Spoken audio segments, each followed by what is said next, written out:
Anda bisa fokus, tidak terganggu sama hal-hal yang lain ya. Baik, kita akan membicarakan tema berikutnya, gereja atau jemaat sebagai komunitas universal. Ya. Gereja atau jemaat sebagai komunitas lokal sudah kita pelajari kemarin. Itu menyangkut komunitas di setiap wilayah, di mana ada sekelompok orang yang bersekutu bersama, ya, itu namanya gereja lokal, jemaat lokal. Tetapi ya, jemaat juga bisa dipahami sebagai komunitas universal. Diistilahkan dalam hal ini gereja sebagai tubuhnya, tubuh Kristus. Hal ini tidak dapat dipahami tubuh Yesus sebagai jemaat lokal. Kalau tubuh Yesus jemaat lokal, yang mana yang jemaat tubuh Kristus? Nanti masing-masing gereja saling mengklaim, inilah tubuh Kristus, yang lain bukan. Tidak bisa seperti itu. Gitu ya. Jadi jemaat universal adalah tubuh Kristus. Ya. Ini berarti setiap orang percaya yang benar-benar mengikuti jejaknya itu dikaitkan, gitu ya. Itu digabung dalam sebuah sebutan tubuh Kristus. Untuk hal ini kita tidak bisa memastikan sebetulnya siapa yang tubuhnya, gitu ya. Karena itu memang urusannya pribadi banget sama Tuhan. Kalau gereja lokal, gitu ya, oh gereja ini mengajarkan kebenaran, ada ini gitu ya. Itu bisa, nanti kita bahas. Tetapi kalau gereja universal, itu tidak mudah. Hanya Tuhan yang tahu. Gitu ya. Kalau gereja lokal, itu nanti masing-masing orang, masing-masing jemaat yang bisa menilai. Gitu ya. Itu pun tidak mudah, gitu ya. Karena tiap-tiap gereja lokal merasa paling benar, merasa paling alkitabiah. Nah, tetapi yang pasti tubuh Kristus, gitu, tubuhnya itu tidak mungkin satu jemaat lokal. Itu pasti terdiri dari gabungan orang percaya yang memang benar-benar dianggap berkenan oleh Tuhan.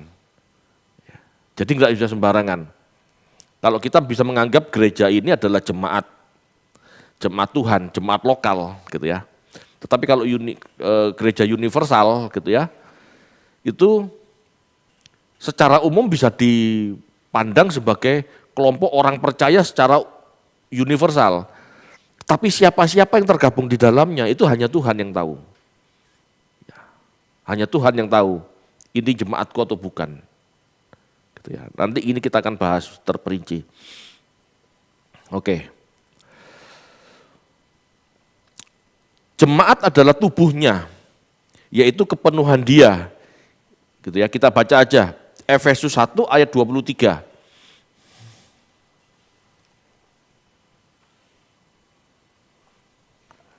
Efesus 1 ayat 23, jemaat yang adalah tubuhnya, yaitu kepenuhan dia, yang memenuhi semua dan segala sesuatu. Ya, jadi di sini adalah metafora. Hubungan yang diperluas tentang Yesus sebagai kepala dari tubuhnya. Yesus kepala dari jemaat. Jemaat mana? Pasti bukan jemaat lokal, tetapi jemaat yang dia pahami mau bersekutu dengan Tuhan Yesus. Nah, ini universal, siapapun bisa. Gitu ya. Tetapi hanya Tuhan yang tahu.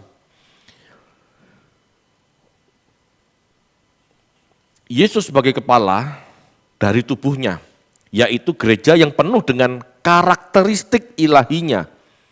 Ya. Sebutan gereja atau jemaat sebagai tubuhnya itu hanya di Efesus dan Kolose. Ya. Di sini di sini Paulus menjelaskan apa makna tubuh Kristus, gitu ya.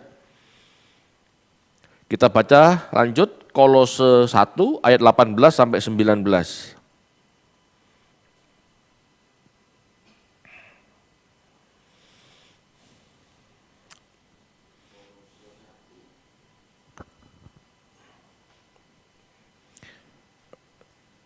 Silakan.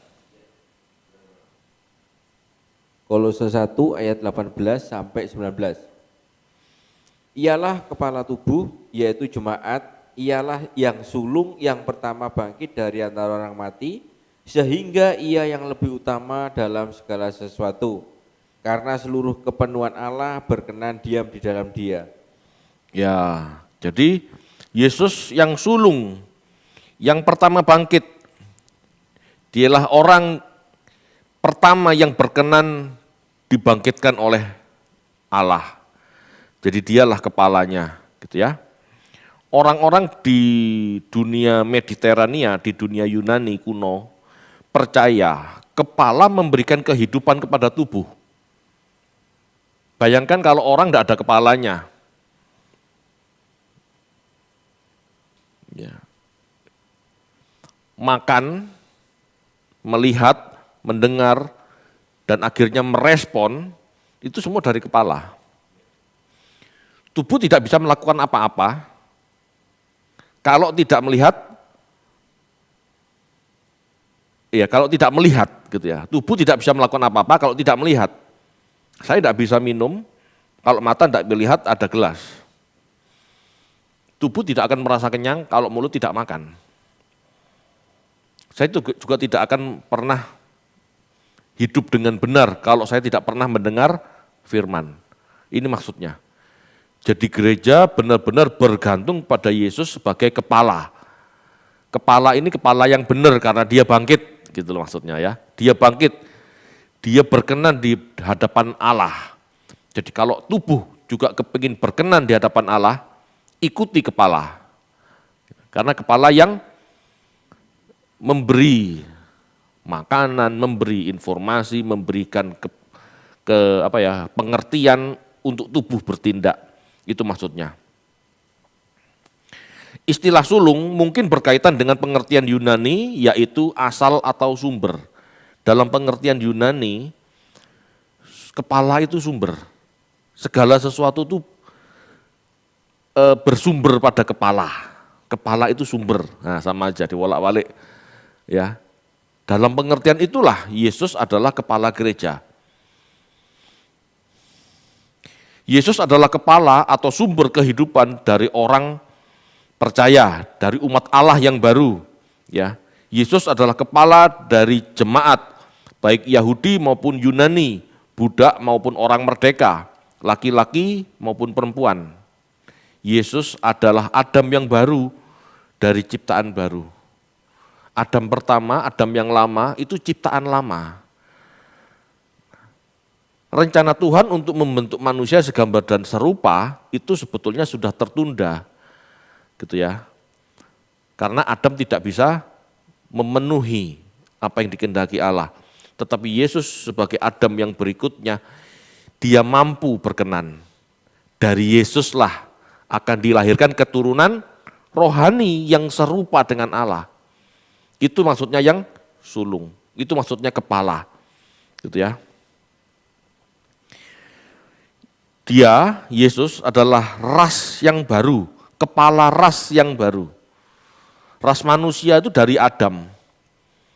Ya, ras manusia dari Adam, tetapi ras manusia ini ras manusia gagal. Kalau mau menjadi manusia yang berhasil berkenan, ya ikutlah Yesus. Bergabunglah dengan gereja, jadilah tubuhnya, di mana jemaat menyerap kebenaran-kebenaran dari Yesus, gitu ya. Kita tidak bisa mengenal Allah langsung. Kita bisa mengenal kebaikan Allah, kebenaran Allah melalui Yesus, anaknya. Ya. Setidaknya untuk sementara seperti itu. Sampai kita punya kepekaan, ya, sampai kita punya kepekaan untuk langsung kepada Allah.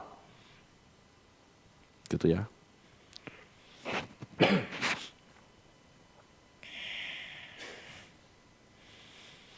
Kebangkitan Yesus adalah janji dan tanda bahwa orang percaya yang hidup seperti dirinya akan dibangkitkan. Yesus kepala, Yesus yang utama, Yesus bangkit berarti tubuh ikut bangkit. Ini tidak otomatis Bapak Ibu. Banyak pengertian gereja, Yesus bangkit, kita umat percaya, kita orang Kristen pasti dibangkitkan. Belum tentu. Kamu seperti enggak? Kamu sama seperti kepala enggak? Yesus sebagai kepala ini hidupnya sederhana. Menyangkal diri pikul salib. Nah, jemaat tidak. Banyak orang Kristen sebagai jemaat Tuhan tidak ikut pikul salib. Tidak hidup sederhana. Malah foya-foya. Tidak mau ikut menderita. Mana bisa bangkit? Tidak bisa. Makanya saya katakan sebagai jemaat gereja lokal itu gampang. Ada nomor anggota gereja, saya orang Kristen Pak. Tetapi sebagai jemaat universal, sebagai anggota jemaat universal itu tidak mudah. Tidak ada kartu anggota. Yang tahu cuma Tuhan. Kita jemaatnya atau tidak, nggak ada yang tahu. Itulah fungsinya belajar. Kalau cuma jadi jemaat gereja lokal itu gampang.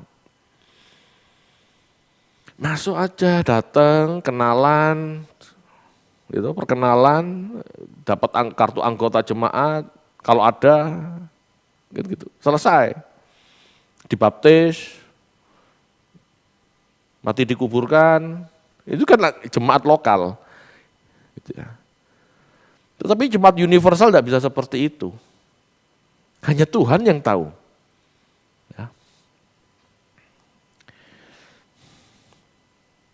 Gereja dimaksudkan untuk sepenuhnya mencerminkan kepalanya. Jika gereja adalah tubuhnya, maka jemaat sepenuhnya harus mencerminkan kepalanya, yaitu Yesus. Sebagaimana Yesus memuliakan Allah, demikianlah juga gereja atau jemaat harus memuliakan Allah. Yesus memuliakan Allah, tetapi jemaat memuliakan gembala sidangnya. Ini salah enggak? Salah. Bukan berarti tidak menghormati ya, menghormati silahkan.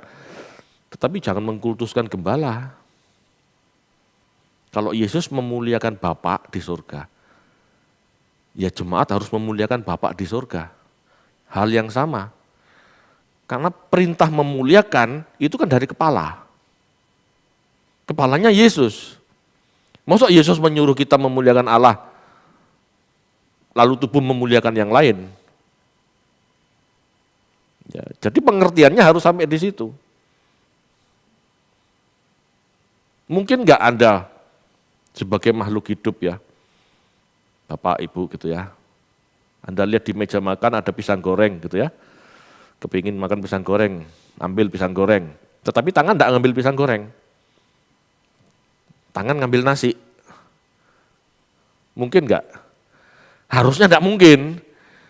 Harusnya. Ya, tetapi kalau ngelindur, ya mungkin. Ya berarti gitulah.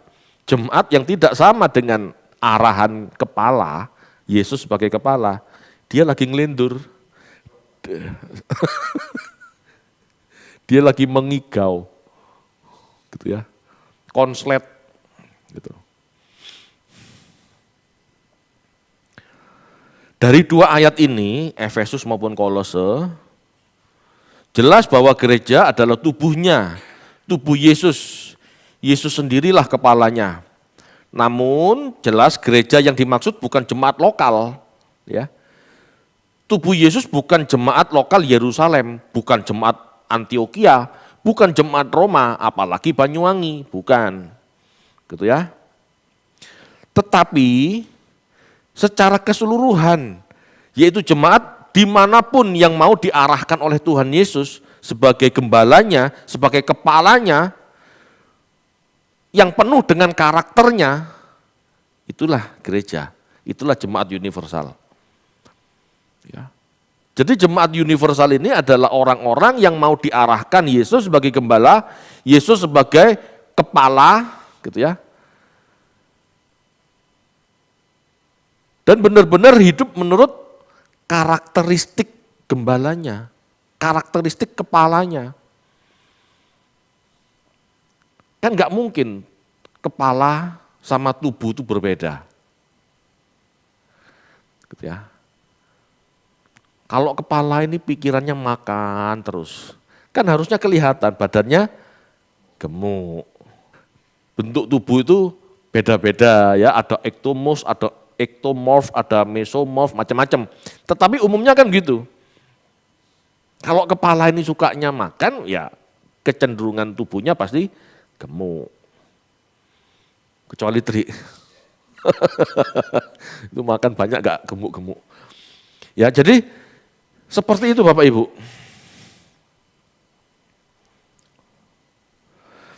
Jelas bukan ciri-ciri fisik ya. Baik biologis, gereja, gini, Israel itu juga disebut jemaat. Israel itu disebut gereja. Tetapi gereja Tuhan, umat perjanjian baru tidak memiliki ciri-ciri fisik seperti umat perjanjian lama.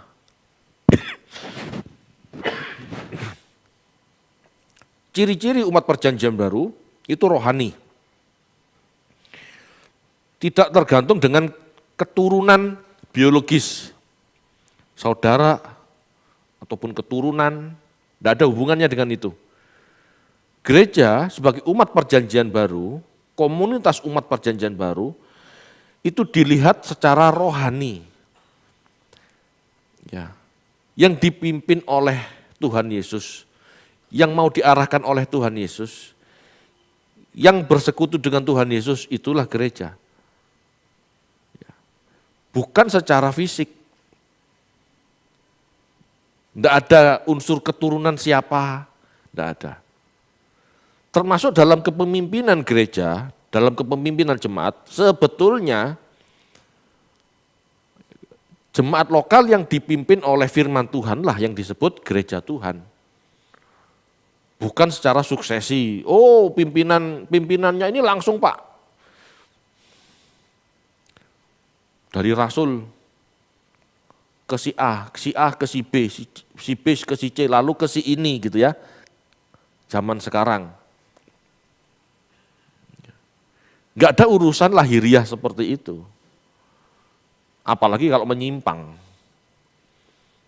Yang disebut gereja adalah orang-orang dalam kelompok komunitas yang mau hidup mengikuti jejaknya. Itulah gereja sebetulnya. Ada beberapa ciri ya, ada beberapa ciri yang menurut Yesus sendiri disebut jemaatnya. Penting ini. Ada beberapa ciri yang menurut Yesus siapa yang disebut jemaatnya. Setiap orang mengaku ini jemaat Tuhan. Ya, setiap orang mengaku aku anggota gereja. Padahal belum tentu orang yang ngomong ini maupun jemaat lokal di mana dia berjemaat sesuai dengan kehendak Tuhan. Sesuai dengan ciri-ciri yang dimaksud Tuhan. Belum tentu. Kita lihat ciri-ciri ini ya. Yang pertama, ciri-ciri ini adalah mengaku Yesus adalah Mesias. Ya, Matius 16 ayat 16 sampai 19.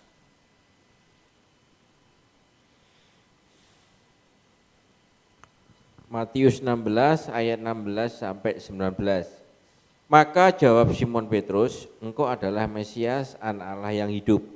Kata Yesus kepadanya, berbahagialah engkau Simon bin Yunus, sebab bukan manusia yang menyatakan itu kepadamu, melainkan Bapa-Ku yang di surga.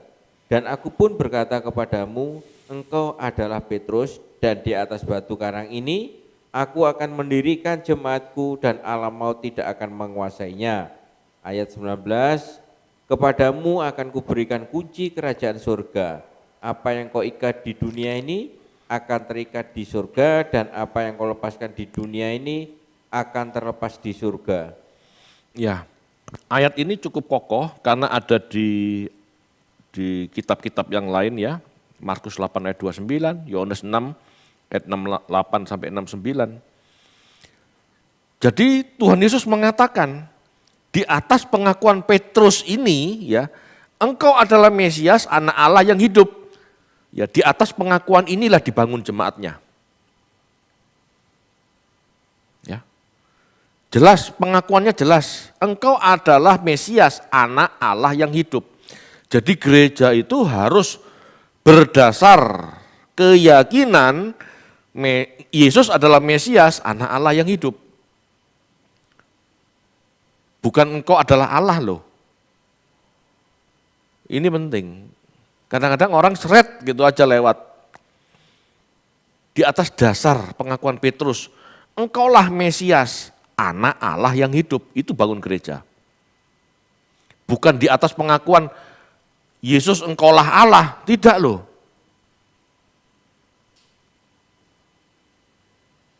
Sudah agak menyimpang itu, gitu ya. Yesus adalah Mesias, anak Allah yang hidup. Kata anak Allah harus ditekankan untuk membedakan pribadi. Yesus bukanlah Bapak. Gitu ya, Yesus bukanlah Bapak. Mesias atau Kristus berarti manusia yang diurapi. Ya. Kita baca aja Lukas 2 ayat 26.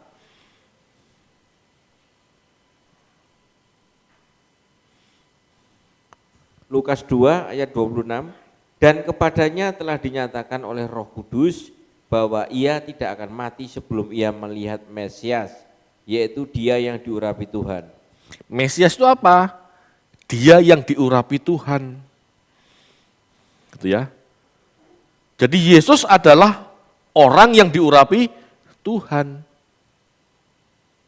Yesus, engkaulah Mesias. Yesus, engkaulah yang diurapi Tuhan. Kalau Yesus dipahami Allah seperti Bapa, ngapain dia diurapi? Ngapain dia diurapi? Diurapi itu artinya dipersiapkan, dididik. Gitu loh maksudnya. Ya. Lalu pengertian anak Allah. Engkau adalah Mesias, anak Allah yang hidup. Anak Allah harus dipahami sesuai Alkitab juga. Ya, anak Allah dipahami sesuai Alkitab sebagai orang yang taat. Roma 8 ayat 14.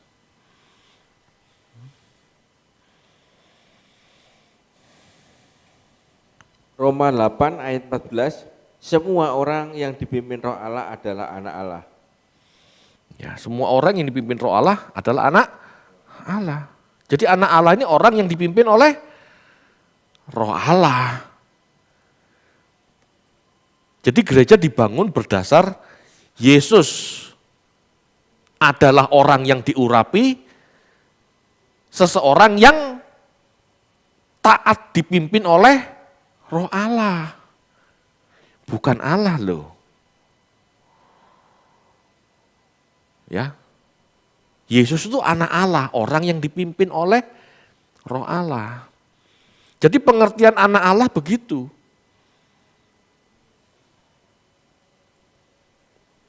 Kalau mau istilahnya mau dikaitkan dengan perjanjian lama, anak Allah ini kan raja-raja. Raja-raja itu mengaku anak Allah, bergelar anak Allah. Kenapa? Dia merasa mewakili Allah, mewakili dewanya untuk memimpin sebuah bangsa. Itu anak Allah. Itu istilah. Bukan benar-benar Allah beranak. Tidak seperti itu. Di Alkitab dikatakan ada namanya anak-anak Allah, Bene Elohim. Ya, itu dianggap itu dipahami sebagai malaikat. Malaikat-malaikat itu kan anak Allah. Malaikat-malaikat itu melayani Allah. Tunduk taat pada perintah Allah, itu malaikat. Tapi Pak, kan ada malaikat yang melawan. Betul. Begitu malaikat ini melawan atau menentang keputusan yang maha tinggi, dia disebut hasatan. Yang beroposisi, yang melawan. Jadi selama dia taat pada Allah, ikut atau tunduk pada rancangan Allah, diutus kemana berangkat, iya malaikat. Kalau melawan kehendak Allah, maka disebut hasatan, oposisi. Gitu. Ya. Kita kalau melawan, nggak disebut huios, nggak disebut anak Allah, disebut notos, anak gampang, anak kacau, gitu ya. Dalam beberapa terjemahan diartikan berdebah, hidupnya ngawur, sesuka sendiri, itu loh orang yang nggak mau taat itu ya itu. Kalau mau taat disebut anak Allah, itu ya. Ini sekedar perbandingan. Jadi kalau kita mau ketat dalam prinsip hermeneutik, Alkitab menjelaskan Alkitab, maka anak Allah berarti orang yang mau taat atau mau dipimpin oleh Allah. Jadi gereja adalah komunitas yang mau dipimpin oleh Yesus yang diurapi. Yesus anak Allah yang mau taat kepada Allah. Apakah kita mau taat pada Allah? Apakah kita mau diurapi seperti Yesus diurapi? Apakah kita mau taat dipimpin oleh Allah seperti Yesus dipimpin oleh Allah? Kalau tidak mau, ya gak bisa disebut jemaat. Meskipun kita punya KTP atau kartu anggota gereja. Kalau gereja tidak mengajarkan ketaatan, kalau gereja tidak mengajarkan yang benar untuk siap Allah, untuk siap diproses, gereja hanya mengajarkan berkat-berkat jasmani, klaim janjinya, imani apa yang kamu ingini, itu bukan gereja sebetulnya. Karena gereja ini sedang mencetak pemberontak, mencetak hasatan. Kalau mau mencetak anak Allah, berarti pengajarannya harus seperti yang Yesus ajarkan. Taat kepada Bapa, menyenangkan Bapa. Kan seperti itu. Logikanya gitu loh. Ya, logikanya. Ya, kalau logika kan gitu.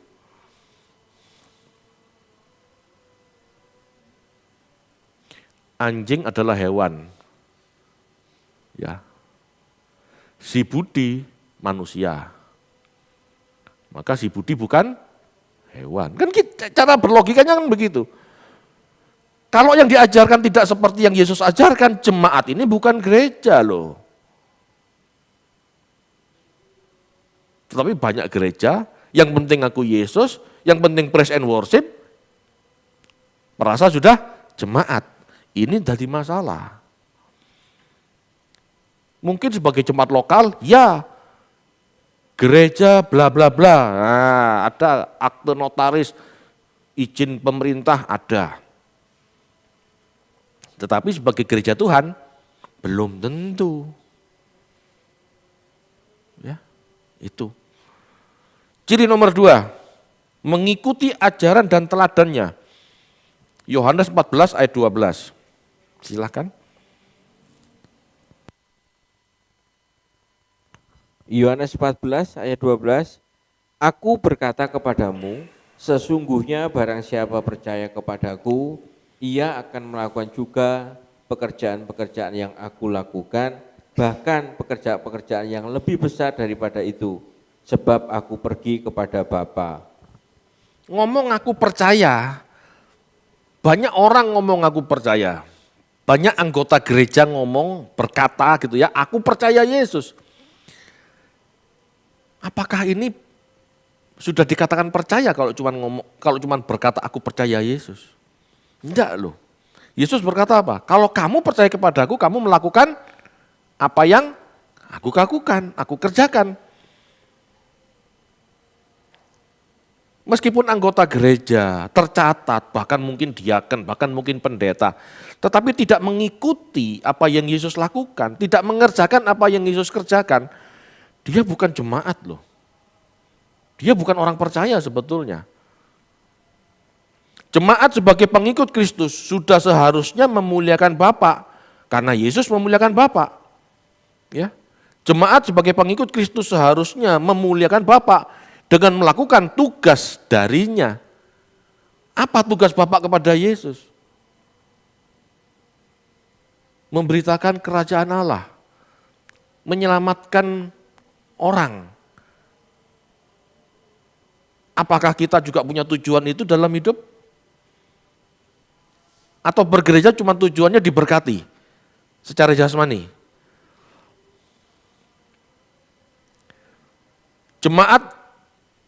Jemaat tidak dibentuk untuk hidup bagi dirinya sendiri. Jemaat dibentuk untuk memuaskan hati Bapa. Jemaat ya didirikan oleh Tuhan Yesus supaya mampu menyenangkan Bapa seperti Dia menyenangkan Bapa. Itu loh maksudnya ya. Itulah penyembahan. Matius 6 ayat 9, silakan.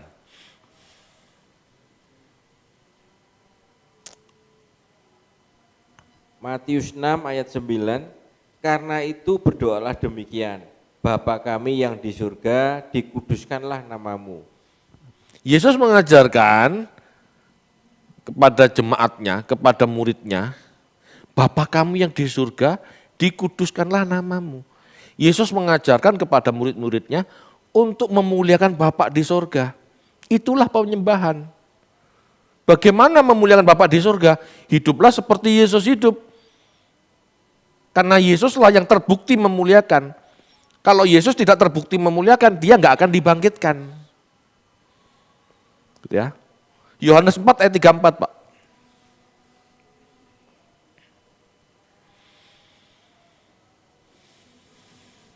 Yohanes 4 ayat 34, kata Yesus kepada mereka, makananku ialah melakukan kehendak Dia yang mengutus aku dan menyelesaikan pekerjaannya. Yesus berkata seperti itu. Makananku melakukan kehendak Bapa yang mengutus aku. Seharusnya jemaat sebagai tubuh dari Yesus sebagai kepala mengikuti apa kata kepala. Kalau kepala mengatakan makananku memuliakan Bapa, menyelesaikan tugas dari Bapa, harusnya jemaat tubuh Kristus juga memuliakan Bapa. Enggak cari kemuliaan sendiri. Harus memuliakan Bapa. Bagaimana Bapa dimuliakan? Kalau kita taat kepada Bapa seperti Yesus taat. Memuliakan Bapa itu loh. Yesus bagaimana memuliakan Bapa? Bukan cuma nyanyi, nari-nari, itu sudah dianggap menyembah. Tidak, memuliakan Bapa itu apa perintah Bapa bagi kita lakukan. Makanya setiap orang harus mencari. Secara umum semua orang sama. Sangkal diri pikul salib. Umum. Lawan dagingmu, ya. Kosongkan egomu. Hiduplah demi kepentingan orang lain. Hiduplah demi keselamatan banyak orang, itu kan perintah secara umum.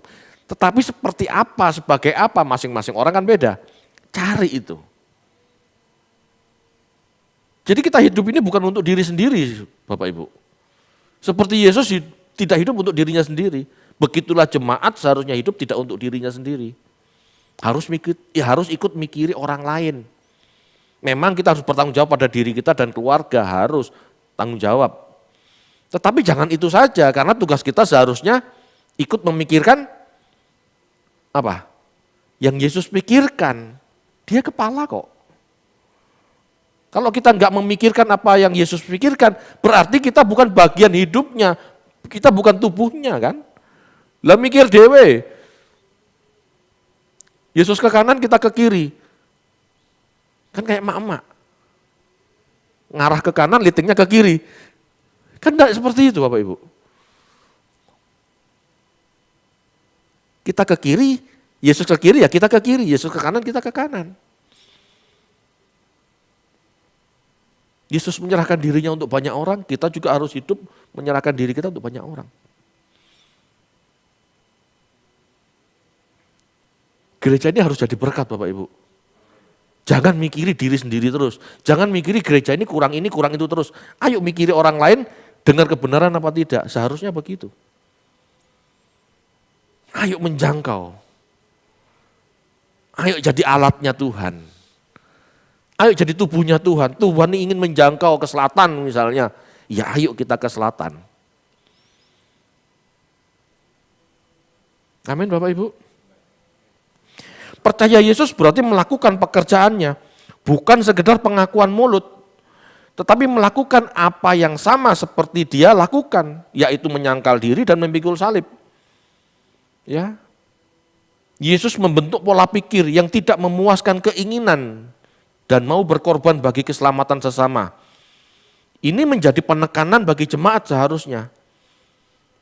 Bukan malah membesarkan ego dan memuaskan diri, tidak boleh. Dan ayat ini kokoh. Di setiap Injil ada, ya, di Matius ada, di Markus ada, di Lukas ada. Coba kita baca ya. Matius 16 ayat 24. 16. Matius 16 ayat 24. Lalu Yesus berkata kepada murid-muridnya, setiap orang yang mau mengikut aku, ia harus menyangkal dirinya, memikul salibnya dan mengikut aku. Barang siapa mau mengikut aku, barang siapa mau jadi muridku, barang siapa mau jadi jemaatku, dia harus menyangkal dirinya dan memikul salibnya. Bukan barang siapa mau ikut aku, puaskan dirinya dan jangan pikul salib, kan tidak. Yesus jelas loh, sangkalah dirimu. Keinginan-keinginanmu tuh sangkalan. Pikulah salib. Ya. Hiduplah sesuai yang kamu butuhkan saja. Jangan berlebihan, jangan keinginan yang kamu turuti. Ya. Dan pikulah salib. Hiduplah demi keselamatan orang lain. Itu juga maksudnya. Pikul salib itu. Yesus memang mati di salib, kan kita belum tentu, kan kita tidak disuruh mati di salib, tidak ada lagi hukuman salib. Tetapi salib simbol keselamatan. Ikutlah menanggung keselamatan orang lain, gimana caranya? Gak harus jadi pendeta, tetapi bagaimana caranya? Ya, supaya orang lain juga bisa kembali ke rancangan semula, bagaimana caranya? Bisa ngajak belajar kebenaran, ajaklah, gitu ya. Saya bisanya cuma jemput ya Pak, ya jemputan enggak apa-apa. Saya bisanya, Pak, mendonasi supaya kegiatan misi bisa jalan, gimana? Ya silahkan, enggak apa-apa. Apapun yang kita bisa, ayo lakukan untuk Tuhan. Itu baru jemaat. Ya, tujuan Allah cuma satu. Manusia kembali ke rancangan semula. Nah kalau kita mau hidup memikirkan itu juga, baru kita disebut jemaat. Baru kita disebut murid. Ya. Ciri yang ketiga adalah menjadi saksi hidup. Saling mengasihi. Yohanes 13 ayat 34 sampai 35. Yohanes 13. Yohanes 13 ayat 34 sampai 35. Aku memberikan perintah baru kepada kamu, yaitu supaya kamu saling mengasihi sama seperti aku telah mengasihi kamu, demikian pula kamu harus saling mengasihi. Dengan demikian semua orang akan tahu bahwa kamu adalah murid-muridku, yaitu jikalau kamu saling mengasihi. Ya. Dengan hidup saling mengasihi, maka ditampilkan sifat Allah yang utama. Ya, sifat Allah yang utama, kasih. Kasih ini melampaui keadilan. Ya. Makanya Yesus pernah berkata, jika kamu dalam urusanmu berjemaat sampai ke pengadilan, itu kamu sudah merupakan kekalahan. Kalau kamu dalam berhubungan dengan jemaat, gak usahlah sampai ke pengadilan, tuntut menuntut. Belajarlah mengasihi. Kasih itu melampaui keadilan. Kasih itu rela diperlakukan tidak adil, lemah lembut, itu kasih. Bukan tidak boleh menuntut ya, bukan tidak boleh meminta keadilan ke pengadilan, tetapi dalam hidup bersama, itu kan rekan seperjuanganmu, itu kan saudara seimanmu, yang berangkat sama-sama mau ke sorga. Lah kok tuntut-tuntutan? Makanya di gereja harus ada kata saling mengasihi, saling. Supaya orang bisa melihat hidup dalam damai. Gitu ya. Hidup saling mengasihi dan dilihat banyak orang di luar gereja, itu adalah bentuk dari amanat agung. Amanat agung Tuhan ngomong apa? Pergilah, jadikan segala bangsa murid, ajarlah mereka melakukan. Apa yang dilakukan Yesus? Kasih. Ajarlah mereka melakukan kasih. Bukan cuma ngajar. Ngajar apa? Ngajar matematika, bukan begitu. Ajarlah mereka melakukan apa yang aku lakukan. Apa yang aku lakukan? Kasih. Yesus melakukan kasih. Ajarlah mereka melakukan kasih seperti yang aku lakukan. Ya. Jadi gereja ini sebetulnya sarana untuk membentuk orang kembali ke rancangan semula, melakukan kasih seperti Allah adalah kasih. Kalau di dalam gereja tidak ada kasih, ribut, banyak. Gereja-gereja yang lama, gereja-gereja dulu, yang gereja-gereja saya dulu, saya kan bolak-balik keluar masuk gereja. Ada yang ribut terus kan. Gontok-gontokan, rebutan kedudukan, rebutan pelayanan. Ayo, enggak perlu seperti itu. Pelayanan itu banyak, enggak usah rebutan. Ya. Gereja adalah wadah untuk membentuk sikap hidup yang baru. Ya, gereja adalah wadah untuk membentuk sikap hidup baru umat kerajaan sorga. Kalau umat kerajaan sorga tidak punya sikap hidup yang baru penuh kasih, sorga itu tidak beda dengan bumi ini sekarang. Kerajaan sorga adalah kerajaan di mana masyarakatnya memiliki warna seperti warnanya Tuhan Yesus. Penuh kasih, ada damai. Gitu ya.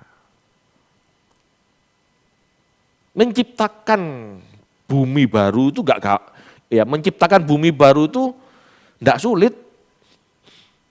Yang sulit itu menciptakan manusia yang segambar dan serupa dirinya. Karena manusia itu punya kehendak bebas, punya potensi, punya kecenderungan sak suka sendiri. Yang sulit itu membentuk bumi baru itu enggak mudah.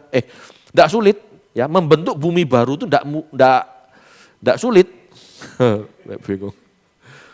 Membentuk bumi baru itu tidak sulit. Yang sulit membentuk penghuninya.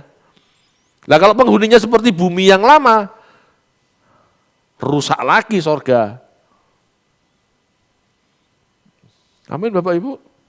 Jadi gereja itu sebetulnya wadah untuk persiapan langit baru, bumi baru. Kalau di dalam gereja sendiri ya ribut, ya mana bisa rukun di sorga? Wong di gereja di sini sudah ribut kok. Gitu ya. Penekanan khusus dari gereja yang universal adalah kesatuannya. Baik Yahudi maupun non-Yahudi membentuk suatu tubuh dalam kesatuan yang dihasilkan oleh Roh Kudus. Ya. Roh Kudus mendidik kita di dalam sebuah komunitas supaya saling mengasihi. Adanya gesekan. Nah, kita diajar untuk bagaimana saling mengampuni. Ya. Mengecilkan yang besar. Ada masalah besar dikecilin, Ada masalah kecil, abaikan. Yang penting bagaimana aku bisa tujuan gereja. Tidak membesarkan masalah-masalah kecil sebetulnya. Kalau gereja itu membesarkan masalah-masalah kecil, itu nggak beda dengan dunia. Ya. Gereja atau jemaat bukan komunitas ras tertentu. Jemaat terbentuk sebagai komunitas dengan gairah dan pengharapan yang sama, bukan ras yang sama. Gitu ya. Gereja terbentuk sebagai komunitas dengan gairah dan pengharapan yang sama. Gairah hidup seperti Kristus dan pengharapan akan kebangkitan. Gereja itu. Kalau gereja tujuannya tidak mau kalau gereja tujuan bergereja, tujuan berjemaat tidak mau hidup seperti Kristus dan pengharapannya bukan kebangkitan, itu bukan gereja sebetulnya. Lalu apa Pak? Ya bisa kelas motivator. Iya kan? Kelas motivator.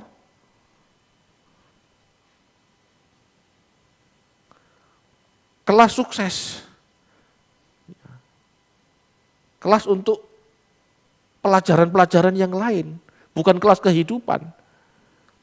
Gereja ini kelas kehidupan, bagaimana hidup seperti Kristus dan memperoleh kebangkitan. Itu loh gereja. Ya. Dari gairah dan pengharapan inilah gereja universal sebagai gereja yang tidak kelihatan dipersatukan. Kita akan dipersatukan dengan jemaat-jemaat yang lain dengan pengharapan yang sama. Itu gereja. Jadi kita tidak dipersatukan dengan sesama GSKI. Kalau sama-sama GSKI tetapi pengharapan GSKI itu bukan hidup seperti Kristus dan pengharapan akan kebangkitan, ya kita tidak akan dipersatukan sama itu. Kita akan dipersatukan dengan jemaat lain, mungkin GXXX gitu misalnya ya, tetapi punya gairah hidup seperti Kristus dan pengharapan akan kebangkitan yang sama, ya kita bersatu dengan itu. Paham ya? Jadi kita dipersatukan itu bukan merek gerejanya yang dipersatukan. Tetapi gairahnya ini loh, mau seperti Kristus dan berharap akan kebangkitan, ini loh yang dipersatukan. Sehingga pada akhirnya nanti gereja Tuhan ini gitu ya, bukan kesatuan lembaga-lembaga gereja, tetapi kesatuan orang-orang percaya yang mau hidup seperti Kristus dan mengharapkan kebangkitan yang sama. Itu nanti ujung-ujungnya. Bagaimana itu bisa terjadi? Ya Tuhan sendiri yang tahu. Dengan demikian, kita manusia secara fisik sesungguhnya tidak ada yang tahu pasti siapa yang disebut jemaatnya. Hanya Tuhan sendiri yang tahu siapa jemaatnya. Kita hanya bisa menduga dari ciri-ciri utama, yaitu meninggalkan kejahatan. Bukan yang doktrinnya sama. Tetapi yang hidupnya sama seperti Kristus. Kristus kasih, dia kasih. Kristus tidak berbuat jahat, kita tidak berbuat jahat. Bukan yang doktrinnya sama. Doktrin sama belum tentu ke sorga kok. Tuhan tahu doktrin itu beda-beda. Ya, dan ini Tuhan sendiri yang ngomong, ya, melalui Rasul Paulus ya, 2 Timotius 2 ayat 19.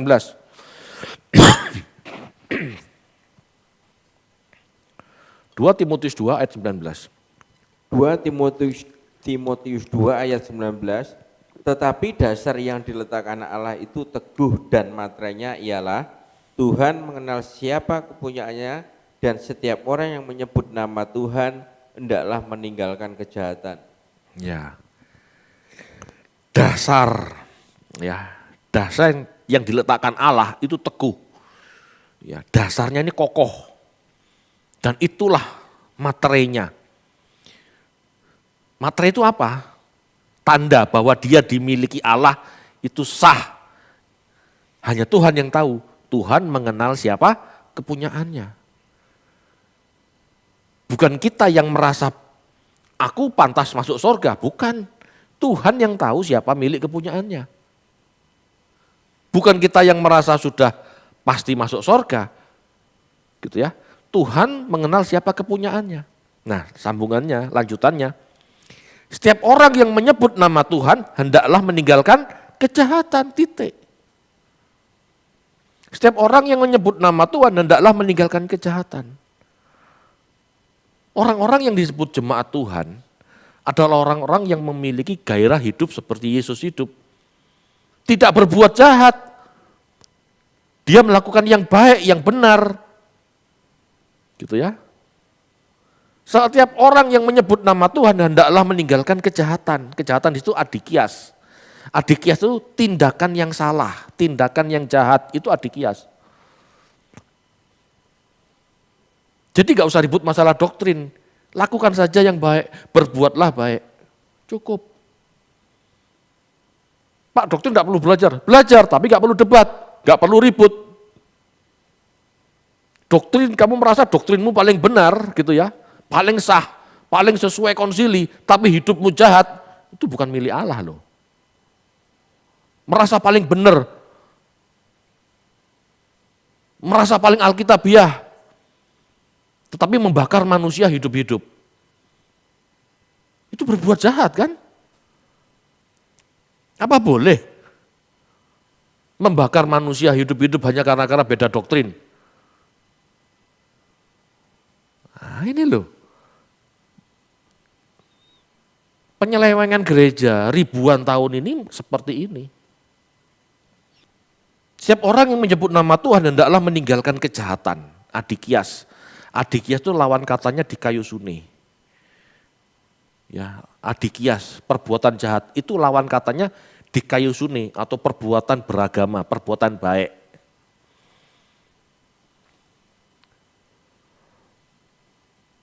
Selebihnya seperti liturgi atau doktrin,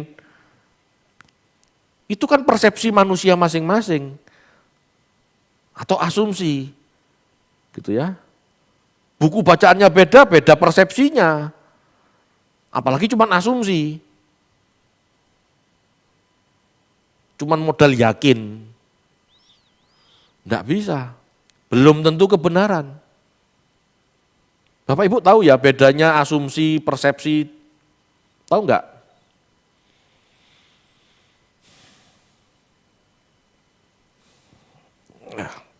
Kelihatannya sepele, tapi ini penting.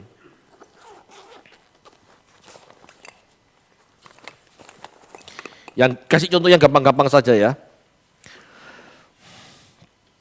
David suka rawon. Nah.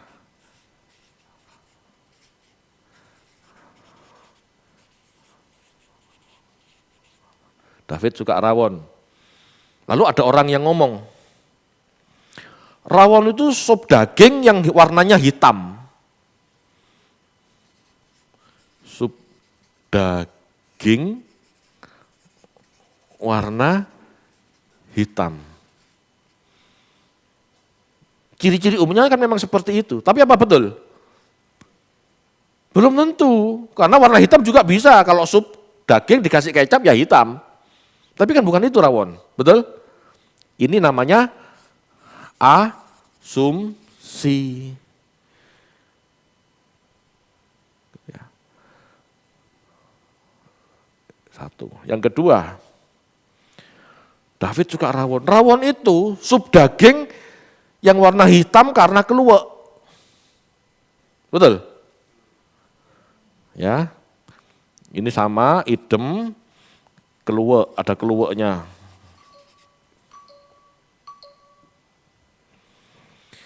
Ini persepsi. Ya. Sup daging warna hitam karena keluak. Itu persepsi. Jadi dia memahami rawon itu karena dia sudah belajar memahami resepnya rawon apa. Paham ya? Tetapi apakah ini persepsi ya? Ini persepsi. Jadi hasil belajar, hasil penelitian, itu persepsi. Hasil belajar, hasil penelitian itu persepsi. Tapi apakah ini kebenaran? David suka rawon. Apakah setiap sup warna hitam karena ada keluaknya yang disebut rawon aku suka? Belum tentu kan? Karena yang namanya rawon kan macam-macam. Rawon nguling, rawon biati, rawon apa? Paham ya? Sampai sedetil itu loh, baru fakta itu disebut kebenaran. Kalau gereja ribut masalah Tuhan, masalah Allah, itu sampai di persepsi. Sedangkan rawon banyak. Kita memahami Allah dengan orang lain memahami Allah beda. Kitab sucinya beda. Jangankan yang beda agama, yang sama-sama Kristen aja beda. Yang satu baca Masoret, yang satu baca Septuaginta, yang satu baca Taurat Samaria, yang satu baca Dead Sea Scroll, Targum. Di setiap terjemahan punya kekasannya masing-masing. Mana bisa paham, mana bisa hasilnya sama. Yang sama-sama baca LAI saja, tafsirannya bisa beda kok. Itu persepsi Bapak Ibu. Lalu kita mau ribut masalah itu. Bodoh. Paham ya maksud saya ya? Nggak bisa. Makanya Tuhan kasih satu tanda, satu ciri. Orang yang dimeteraikan sebagai tanda jemaatku, orang itu meninggalkan kejahatan. Lakukan yang baik. Seperti Yesus hidup. Ya, jemaat harus itu jemaat Tuhan. Jangan ribut masalah doktrin. Doktrin harus kita pelajari. Seluas-luasnya, sedalam-dalamnya, tapi gak usah ribut. Kita juga gak tahu Tuhan suka yang mana kok. Menurut Tuhan yang benar yang mana? Lah jangankan gini, jangankan konsep Allah yang benar menurut Allah seperti apa. Kita sama-sama kelihatan, Anda tahu enggak selera rawon saya seperti apa? Itu aja bingung kok. Betul? Lalu kepingin tahu Tuhan yang benar yang mana? Ya nanti ketemu Tuhan, enggak usah ribut sekarang. Itu maksudnya. Amin Bapak Ibu. Seperti Yesus mengajarkan pengorbanan, kasih, dan segala kebaikan, demikianlah seharusnya jemaat hidup. Seperti tubuh ikut apa kata kepala, demikianlah jemaat atau gereja yang tidak kelihatan akan menjadi mempelainya, yang dimuliakan bersamanya. Ya, jika mempelai penuh dengan ketaatan, jika mempelai penuh dengan kesucian batin, dan segala perbuatan baik. Enggak dikatakan doktrin yang benar. Perbuatan baik. Kita baca yuk Wahyu 19 ayat 7 sampai 9.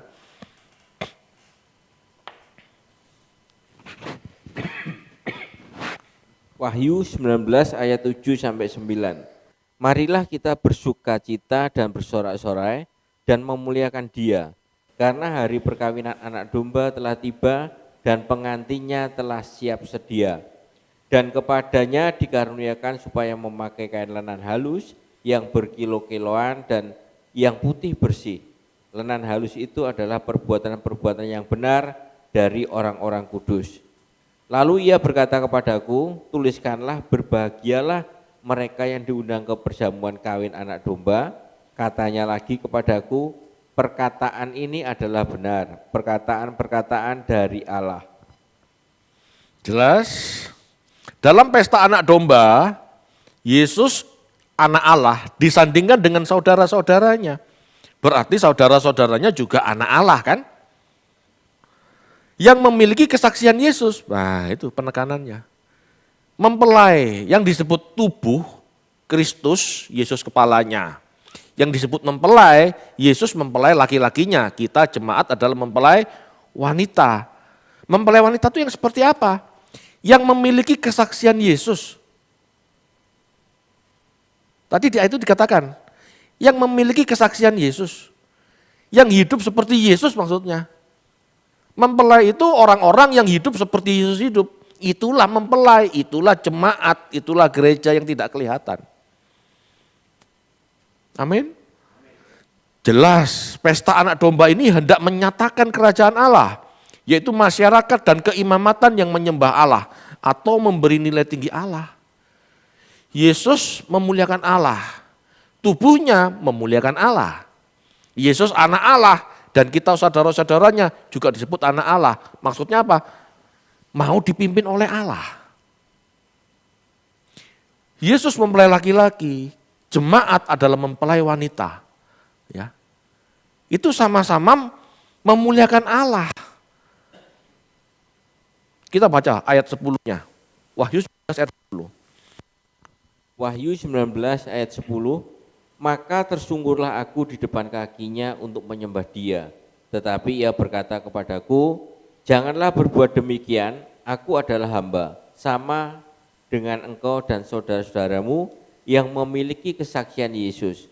Sembahlah Allah karena kesaksian Yesus adalah roh nubuat.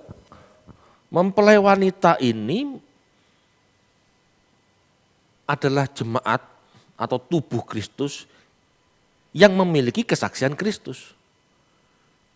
Jadi yang disebut mempelai wanita yang disandingkan dengan Yesus sebagai mempelai pria adalah jemaat yang memiliki kesaksian Yesus, memiliki hidup seperti Yesus hidup.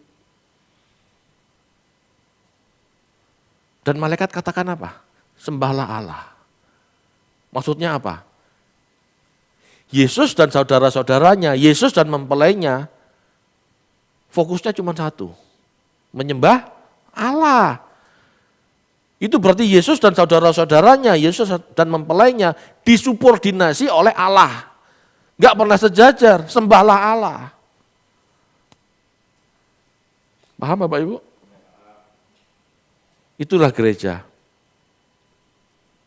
Ya. Itulah gereja. Itulah gereja yang universal, yang tidak kelihatan. Gereja yang kelihatan, yang gereja lokal, ini belum tentu gereja yang benar. Tetapi kalau gereja universal itu pasti gereja yang benar.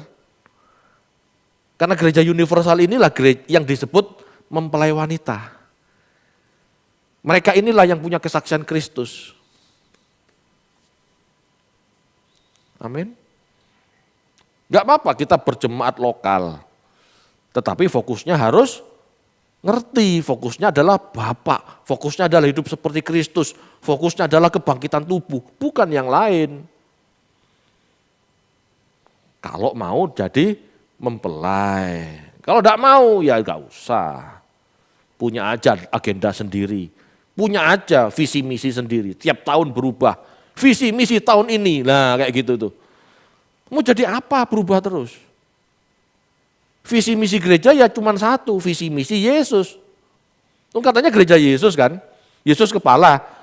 Lah kok gembala punya visi misi sendiri? Aneh kan?